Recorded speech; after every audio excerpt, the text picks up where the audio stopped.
has been recognized for some time now, at the end of the 90s, and then, of course, in 2022, with the UN General Assembly recognition of the right to a clean, healthy, and sustainable environment.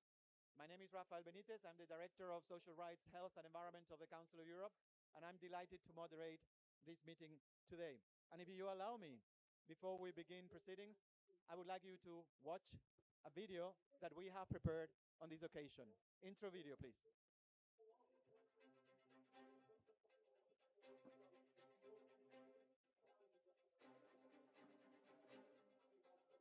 Across Europe, deadly wildfires, crops lost to drought, flooded towns, disappearing glaciers. Our planet's shocks are shaking the foundations of life, liberty, and justice. Climate breakdown weakens communities, fuels inequality, and threatens human rights, democracy, and the rule of law, the values the Council of Europe exists to protect. The European Court of Human Rights has made this clear. Failing to act on climate means failing to protect fundamental rights.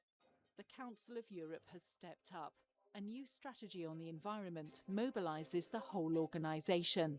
And with a new Convention on the Protection of the Environment through criminal law, states now have the means to prosecute the gravest crimes against nature. Because accountability must cross borders, just as the damage does. Environmental defenders deserve protection. Whistleblowers must be heard. Victims of harm cannot be left alone. The Council of Europe fights lies and disinformation, upholds free expression, and keeps democracy alive for all. Through the Bern and Landscape Conventions, we help ensure that Europe's habitats, wildlife, and shared heritage endure for generations to come. Our environment is the foundation of our rights and freedoms. As the world gathers at COP30, I call on governments, civil society, and young leaders. Work with us.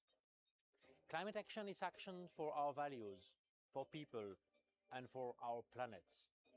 Let us defend our future together. So thank you for listening to this self-publicity that, of course, we wanted to show to you. But we wanted to show it to you for one particular reason. The last word, together.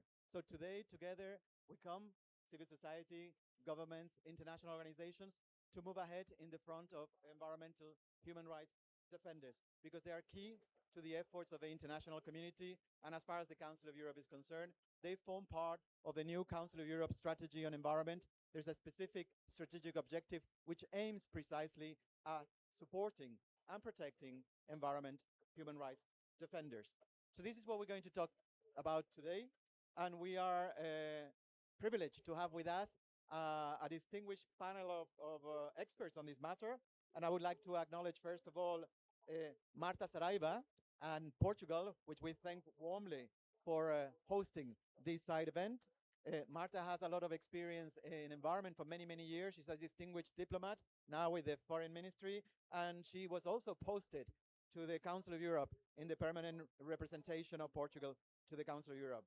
We are also delighted to have with us two UN rapporteurs, Elisa Morguera, who is the UN Special Rapporteur, as you all know, on the protection and promotion of human rights in the context of climate change, and Michael Force, who is the UN Special Rapporteur on Environmental Defenders under the Aarhus Convention. We're also delighted to have with us my co-sponsor, to whom many of these initiatives are due, and some of the ones which we will be announcing soon. And that is, of course, Ana Paula Souza from the Human Rights Officer, from the Office of the United Nations High Commissioner for Human Rights, that of course everyone knows. And as I already said, Ana is a force of nature that helps protect nature. And last but not least, we have Camila Pollera, who is with the Center for International Environmental Law, CIEL, which is again one of the pivots which help us as an international organization, together with partners, with civil society, with member states, with everyone who is interested, to move forward. So thank you very much for being there. and share with you some of the fundamental issues which concern the protection and the promotion of the work of human rights defenders, and in particular, environmental defenders. So my first question, perhaps to you, and I will be addressing this question to some of you, maybe not all, because we have a number of different questions, so stand ready, because you may be taken by surprise. The first question is, what concrete measures can be taken to ensure that individuals, groups, and associations can freely and safely carry out activities to promote and defend human rights in environmental matters? So let me start, not surprisingly, with Elisa.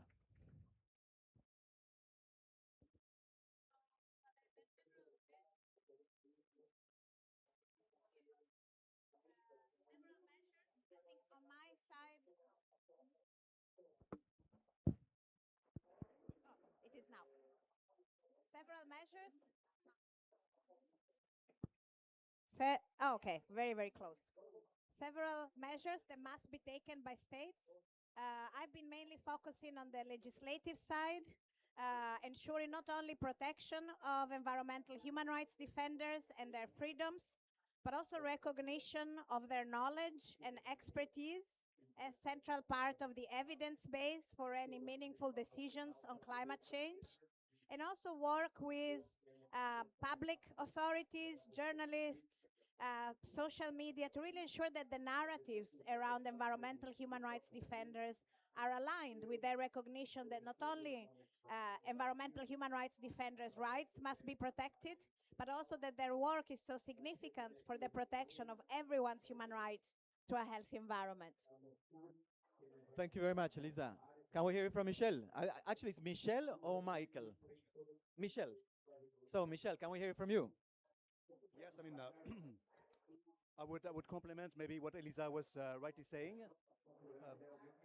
and first say that any new initiative dedicated to the protection of defenders should be firstly led by defenders themselves.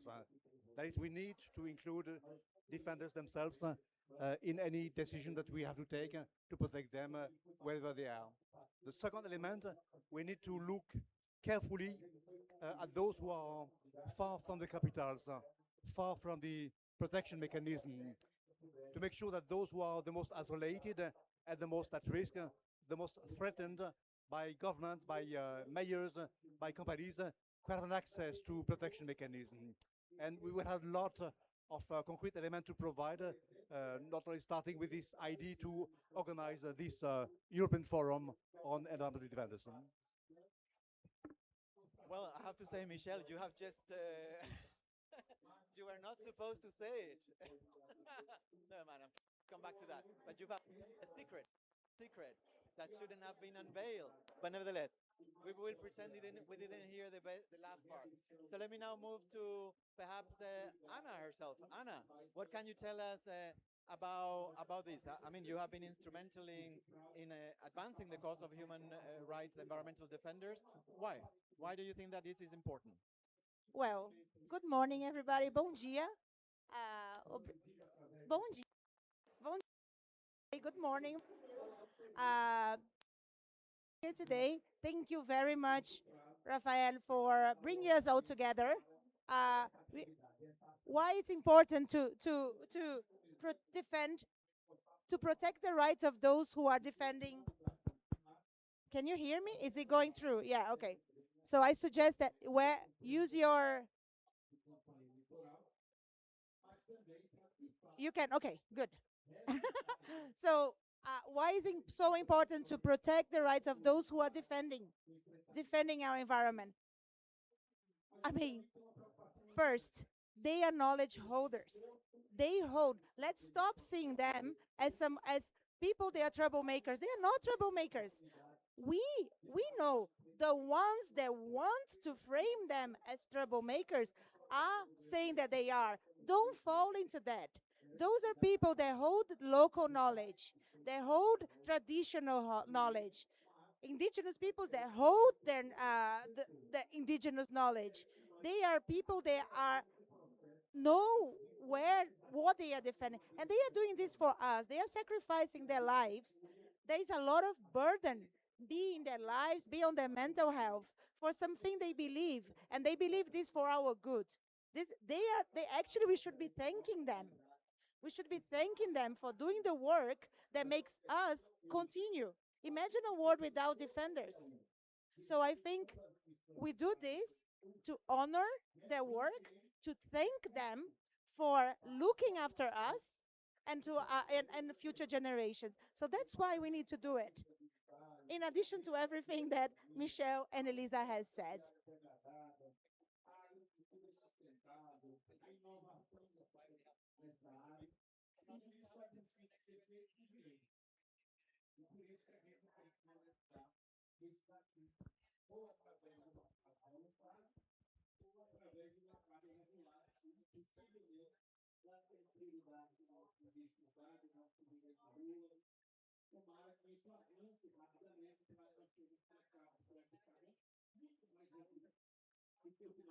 Mark, you have been there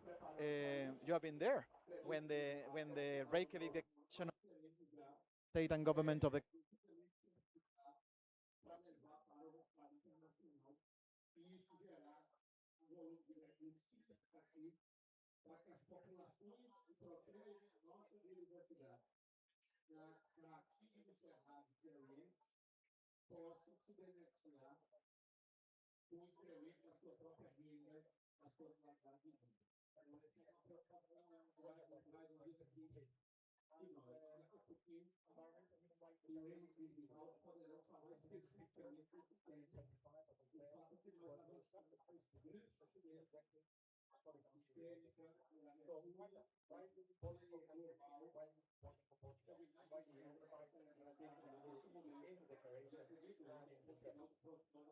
Oh my God, that's a tough question. So first of all, bom dia. It's welcome to the Portuguese Pavilion. So why is this important? Well, first of all, I must say that Portugal has one of the oldest, we like to say this, but the right to the environment, it's in our constitution for almost 50 years now. And I believe that our first environmental framework law dates from 1987. So this is something that we have already in our legal tradition for quite a long time, at least for almost all our democratic period. So in this sense, I believe we already have this acquis of working with civil society and also with environmental organizations and international organizations. So we have already some expertise that we like to bring for like the Council of Europe. So in that sense, this is why we were so active in the works leading to the declaration. We were also very involved in the negotiations of the convention now. I remember I attended the first session. So in that sense, it's something that we know we are good at. I'm sorry for bragging for my country, but this is the reason why.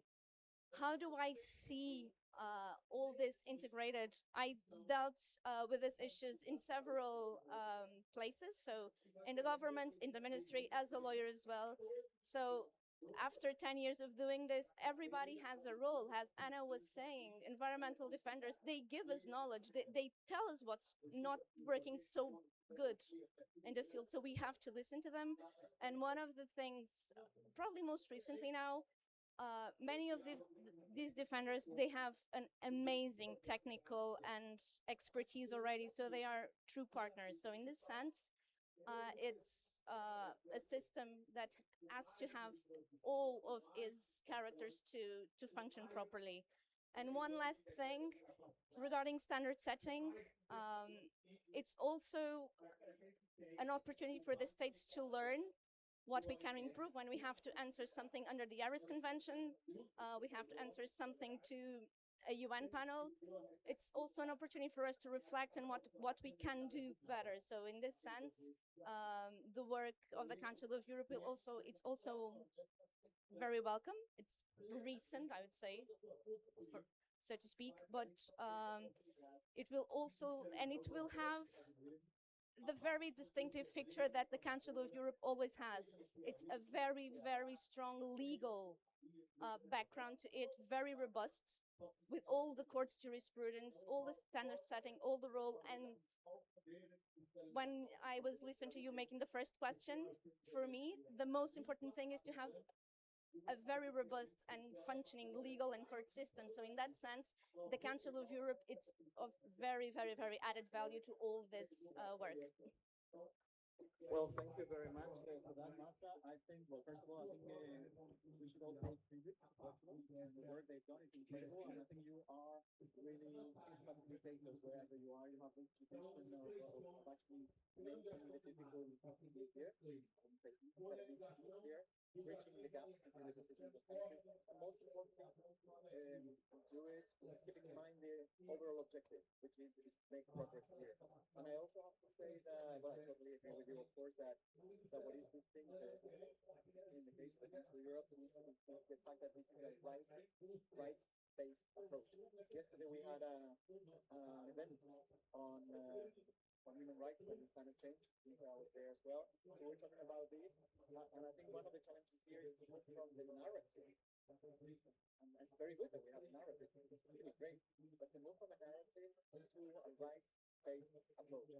Because without that, then it's difficult to hold those who need to be held accountable, whether it's government, whether it's corporations, whether it's individuals.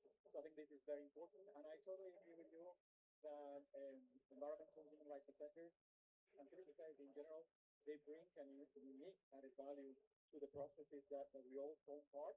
And I think CIEL is a very good example of this. CIEL has participated actively in the work of the Council of Europe Intergovernmental Committee on Environment. And I have to say, I was so impressed that whenever we were moving ahead with a complicated issue and delegations could not agree, they would actually turn to CIEL. And CIEL found itself in a position where it would actually have the power to give an answer that would actually help everyone to move forward. So it was a game changer. And they did it so very elegantly, contributing the best of their knowledge, the best of the science, the best of their analysis, and then understanding that it was for the government, for the state, to then take an informed decision. So I'm happy to have here with us Camila to tell us a little bit more about this thing and how does she see that states and international organizations and civil society at large can support the integration of the protection of the environment. Thank you so much, and thank you for inviting me here with this distinguished panel and contributing to this conversation. As you were mentioning, CIEL has been really involved in this topic, and this is very much because of the cause and because of what we were saying before. Protecting defenders is not a political choice. It's a legal obligation rooted in international law. And CIEL has a powerful voice among civil society to bring this cause. And I would say that it was important for my organization, but also for other civil society representatives to be part of this process of the Council of Europe, because Europe has played an important role in translating legal obligations and principles into practice.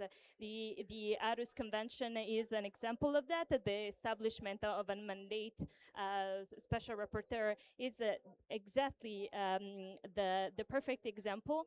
But then the European human rights framework has been instrumental, not just in Europe, but also globally, to uplift the human rights. The establishment, these new initiatives, the European Forum on Environmental Human Rights Defenders and the new strategy on environment are all efforts to advance also the legal protection of the right to a clean, healthy and sustainable environment that is so close to the cause of environmental human rights defenders.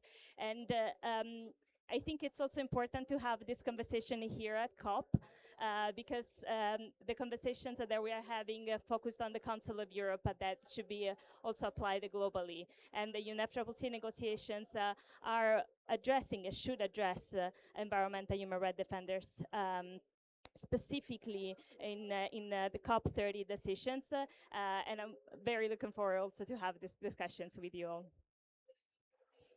Thank you very much, Camila. Well, for those you and most people that I'm really all about the objectives on the public everything very in the left, very here, and I think we will understand that reality, and that is actually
Hi, I'm Anna Dyson from Yale University.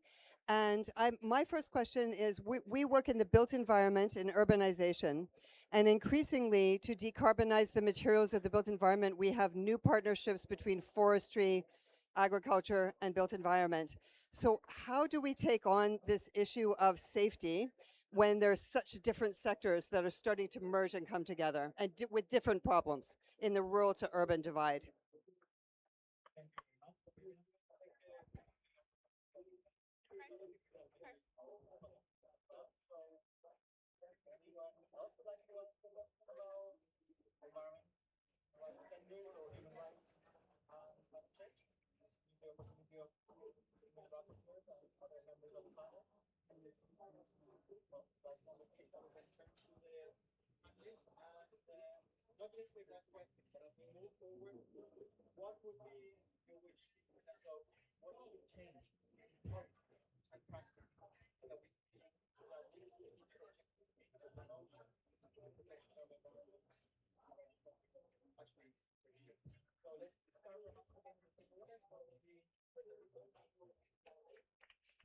So thank you so much for the question. I think there's an IPCC report being peer reviewed at the moment on cities and really looking at climate action in the urban context.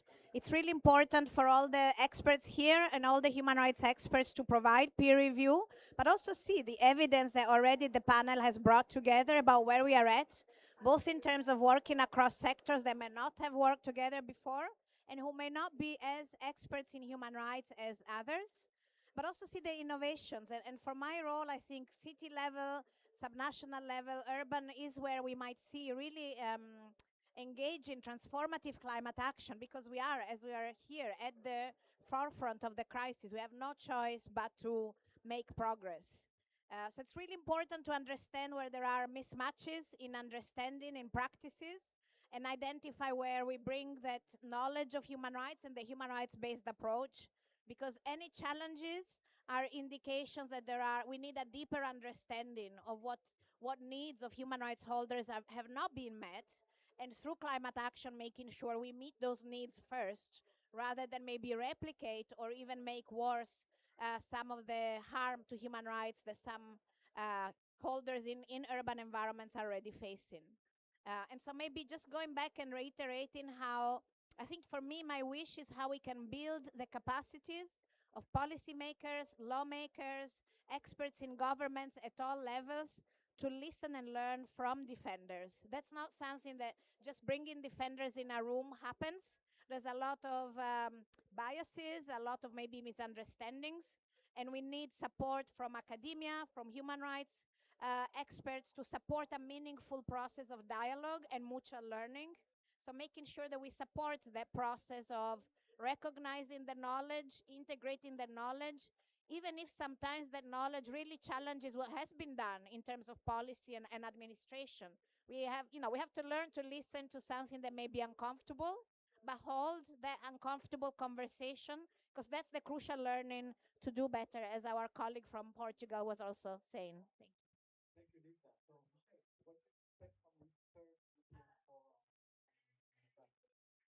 well, if I may, I could also respond more globally on what is needed from states to make sure the defenders would be better protected. I would start by saying that we have, since many years, developed a lot of norms, instruments, tools to protect defenders. And when you are speaking with defenders in the country themselves, what they are telling you is that what is missing is implementation, in fact. The norms are there, instruments are there. We have the Escazú Agreement in Latin America, the Aarhus Convention for Europe and Central Asia, but it is not really implemented. So we need to look at how we push states to better implement provisions of norms and instruments that they have created.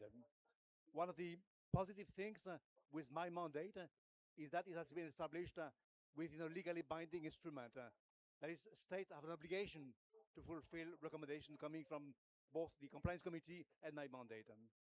Then what is also maybe missing is to make sure that we bridge the gap between purely human rights defenders and environmental defenders. As a good example, I could say that when my mandate has been established in 2022, most of the Geneva-based organizations working on human rights were not aware that a new mechanism had been created to protect environmental defenders. And they're the same when you speak with defenders. They say we don't have an access to those mechanisms because we don't know them. So we need to find a way to bridge the gap between those who are working on human rights and those who are working on climate and environment. And that's why the forum could be a good place to do that. That is to invite different categories of defenders that are never invited to international forums, that never travel, that never encounter their colleagues from other organizations to not only bridge the gap, but share information, share testimonies, hear stories, and understand how they could be better protected, not only by mechanism, but by state themselves.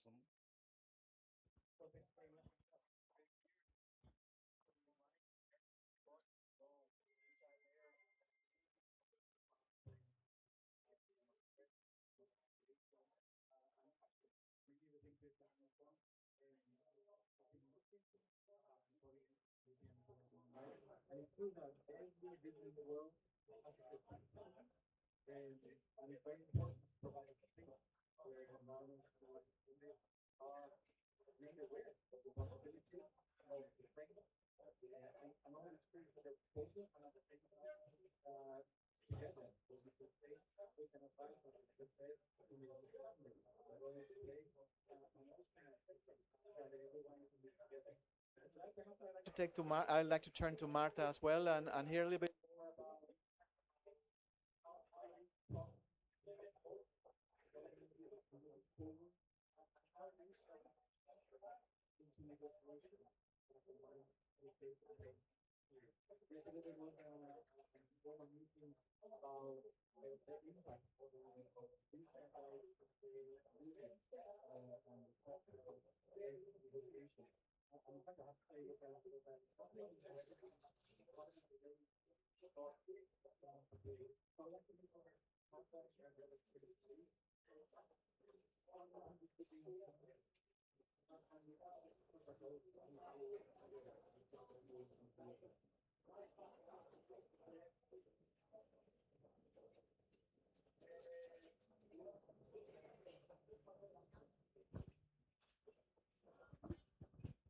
Thank you. So just give me 5 seconds to collect my thoughts. All these processes, well, governments have way less power than people imagine. I'm sorry to say that. It was sort of a joke, but we are bound by law, I would say history as well. So in that sense, what all these processes give to governments, I believe in the first place, it's information to understand how the world might play out in a few years, so that we can also have, so that we can design our policies. So thank you for your question, because we speak a lot about governments. It's my job, but cities and the local level, they also have a very important role to play here. So I would say that environmental defenders often work at the local level, so we need to know what's happening in our country, in our region, so that we can have national policies that actually respond to the needs of our population. It's great to have strategies on paper, but then if what works in Lisbon may not work, well, I don't know, here in Belém certainly it doesn't. So in that sense, I would say that information. And I know that I'm going to repeat myself. By knowing what's demanded of us, we can know how to adjust our legislation here and there. I must say that the jurisprudence of the Court of Human Rights, it's true, Portuguese policymakers know it. And they know, once everybody anticipated the ruling in Agostinho, to see what the court was going to say, because based on that, our law may change or may not. We know that eventually, in a near future, the court will evolve, and we know that our citizens will go to Strasbourg and say, you failed to comply with the convention because this law, this decision, this policy was not up to the standard. So in that sense, this is my view on how it works. And I would say this again, pay very, very, very close attention to what's happening at the regional and the city levels, because I would say that the vast majority of things it's happening at the local level. Absolutely, absolutely. And in fact, for those who are not so familiar, Mark was referring to the recent decision of the European Court of Human Rights, which has created a pivotal moment in terms of link between climate change and human rights. There are over 300 such decisions, but recently we got one concerning the old Swiss ladies, and this was a decision against Switzerland on the fourth time violation, precisely because the Swiss government had not done enough in relation to the commitments that it had entered into as a result of the international obligations, and did find that there was a violation of human rights. And then there was, so these are the old Swiss ladies, or they call themselves the senior ladies. I think that's the right word. And then there was another very interesting case, which was exactly the opposite. So it was very young people, children and youth in Portugal. And well, they did not win the case. So actually, Portugal was not considered to be an infringement of a law, but that was for procedural reasons. I mean, that would require a full side event. But what I thought was magical about these events, these sessions, and we spoke about this also yesterday in the side event, is that there was intergenerational.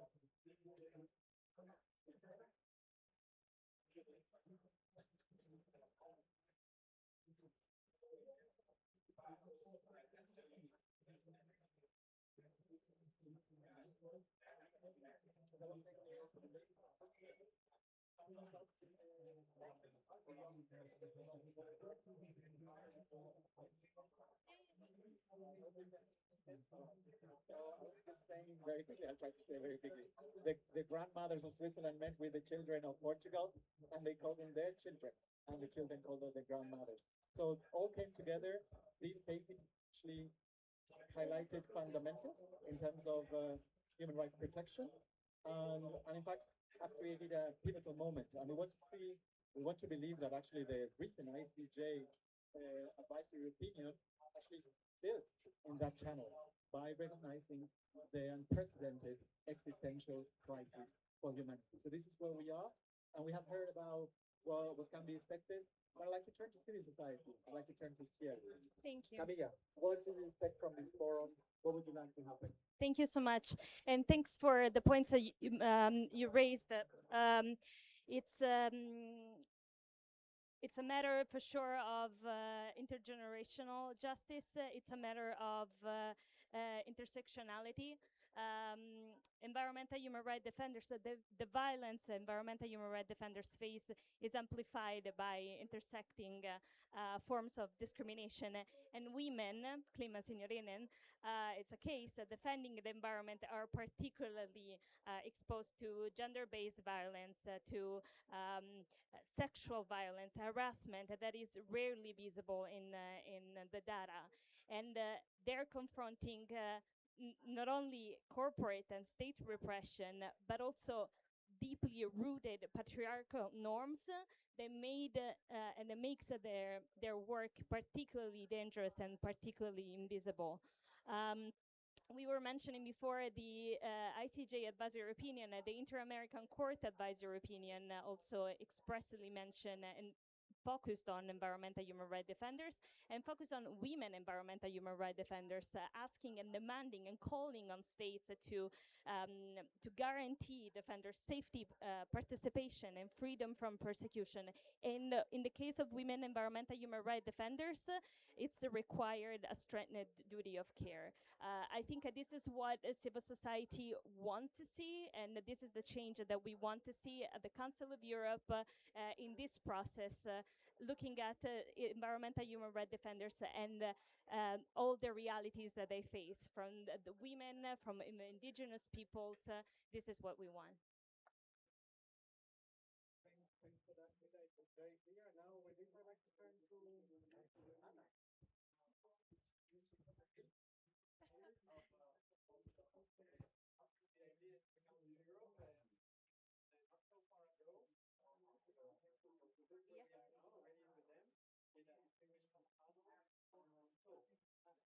What is your secret weapon?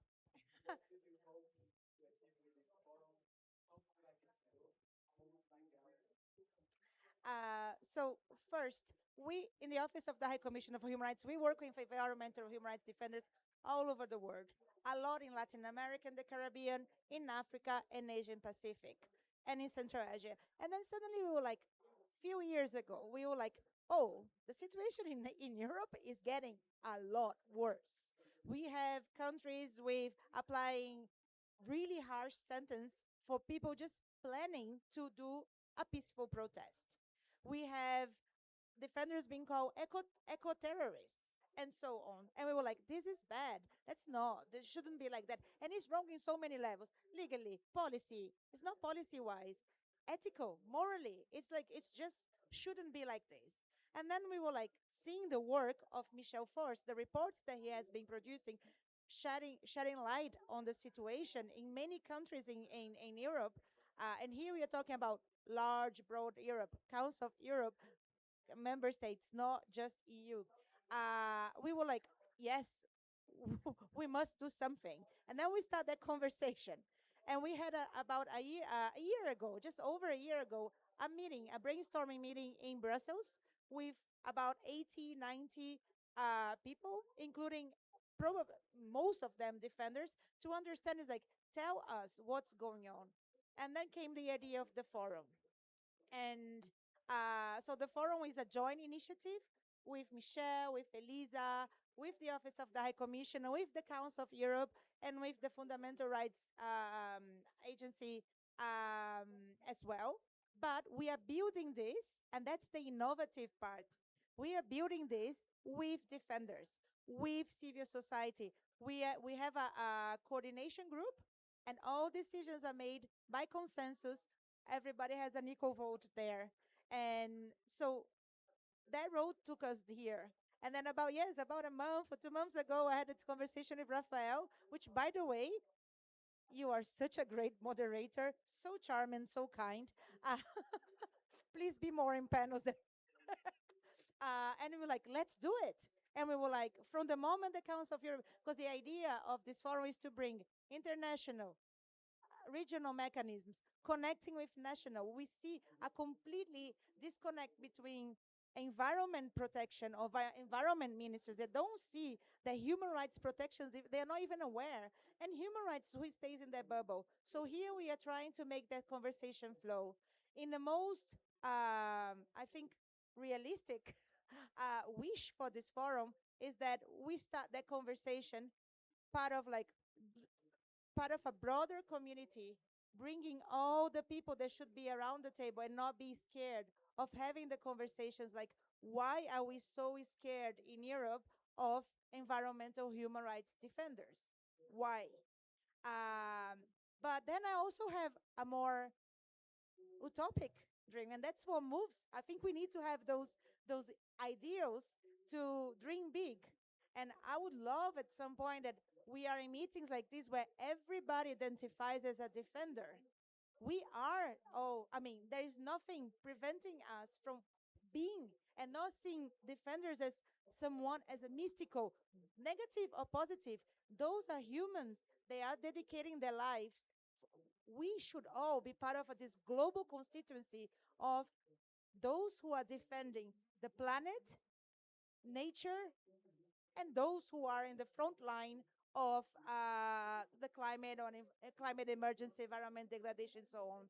So this is what we are trying to do: connect, and through connection, bring changes, improve situations, improve lives, and improving environmental protections as well. And I would really like to thank the Council of Europe when you came in and joined as hosts and co-organizers of this forum. That was the impetus that we needed. So once again, thank you, Rafael. It's great to work with you and join us. Well, thank you very much. I think you've heard that we have made a campaign phase of 5 weeks to do what we do. We have made a campaign, we finally have made a campaign phase why we need to support a campaign of state enabling environment for environmental human rights defenders. I think you've heard the importance of that forum in Krakow, 3rd and 4th of June. You're all cordially invited there. And what remains for me to do is to look at Camila, photo, in person and on the screen, and to look at Anna, and to look at Michelle, and to look at Elisa, and then of course to look at Marta with a big thanks for having been there today and share with us your expertise, your knowledge, your hope, expectations, and the best insight of how we can move these things forward. And express the wish to see you at the latest in Strasbourg, first week of June, but certainly before. And with that, I turn to the public here in Belém. Those who follow us online, with thanks for your attention, and a reminder that we are all in this together, and that it's together that we can move forward. Thank you very much for your attention.